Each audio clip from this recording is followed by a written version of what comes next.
E aí, pessoal, bora fazer uma viagem no tempo? A gente vai lá para o século XIX para entender uma coisa muito, mas muito legal. Como é que os escritores daquela época tentaram responder uma pergunta gigante? Então, olha só que interessante. O Brasil tinha acabado de virar um país independente, lá em 1822. Mas e agora? Quem era o povo brasileiro? Qual era a nossa cara, a nossa identidade? Pensa só no desafio. Era preciso basicamente inventar a história de uma nação que estava nascendo. E foi aí que a literatura entrou em campo, sabe? Com uma missão daquelas, a ajudar a definir o que era ser brasileiro. Mostrar o que a gente tinha de diferente, de único, que não era mais Portugal. Imagina que os livros viraram uma espécie de espelho, onde esse país novinho podia se olhar e se reconhecer pela primeira vez.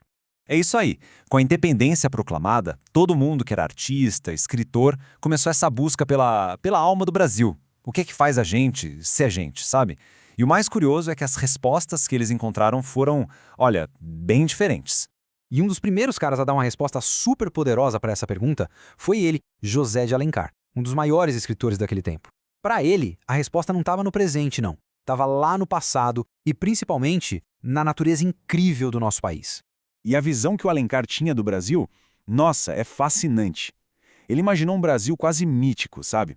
Uma terra grandiosa, cheia de florestas gigantes e com heróis de verdade, puros, os povos indígenas. Na cabeça dele, a alma do Brasil estava ali, na mata, e não naquelas cidades que só queriam imitar a Europa.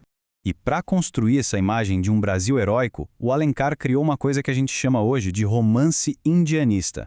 A ideia era genial e até que simples: pegar a figura do indígena e colocar ele no centro de tudo. Transformar ele no primeiro, no mais autêntico herói brasileiro. Um símbolo de pureza, coragem, nobreza. E o melhor exemplo disso é o livro Iracema. Com certeza, é a prova viva dessa ideia.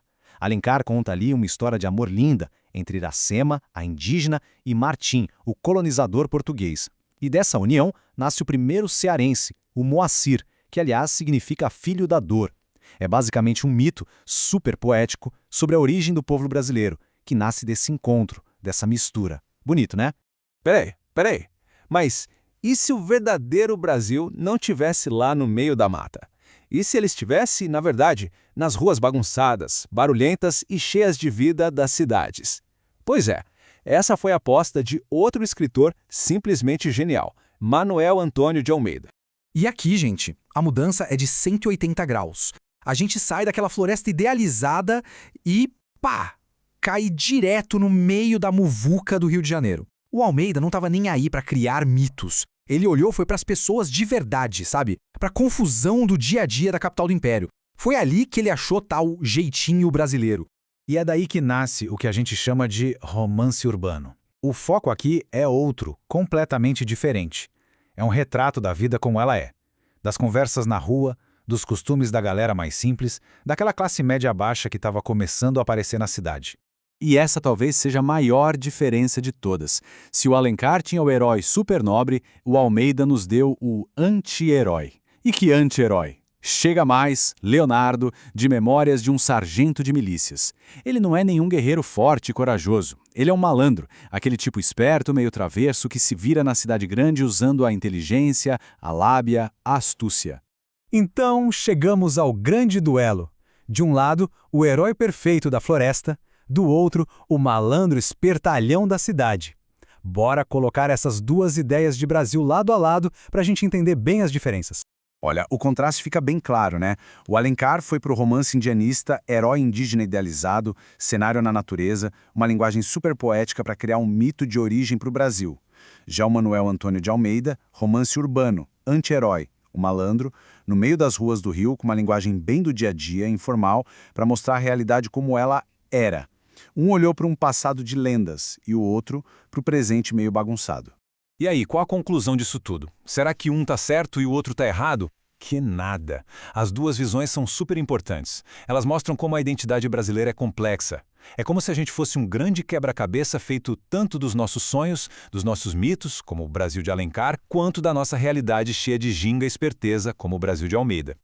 E aí, deu para pegar a ideia? Então se prepara porque chegou a hora do nosso quiz rápido.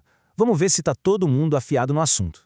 Vamos lá, primeira pergunta. Qual autor romântico idealizou o indígena como o grande herói nacional? Tempo na tela. Isso! José de Alencar! Foi ele mesmo, o mestre do romance indianista. Mandou bem! Segunda pergunta. Em qual cidade se passava a história de Memórias de um Sargento de Milícias? Pensando... No Rio de Janeiro, exatamente. Palco das aventuras do nosso malandro. Vamos para a terceira. Como a gente chama aquele tipo de personagem anti-herói, esperto e travesso, criado pelo Manuel Antônio de Almeida? Malandro. Essa tava na ponta da língua, né? O típico malandro carioca. E para fechar o nosso quiz, a obra Iracema é um exemplo de qual tipo de romance? Romance indianista, claro, perfeito. Quis finalizado com sucesso. Parabéns para quem acertou tudo. E agora, para a gente terminar, uma pergunta para todo mundo pensar e comentar aqui embaixo.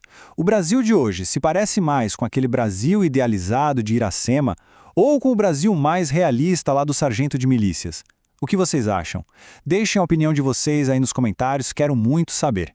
Bom, por hoje é isso. Se essa nossa viagem pela literatura ajudou a clarear as ideias, já sabe, né? Segue o canal Quizards, ativa o sininho para não perder nada e, claro, deixa aquele like. Valeu demais pela companhia e a gente se vê na próxima.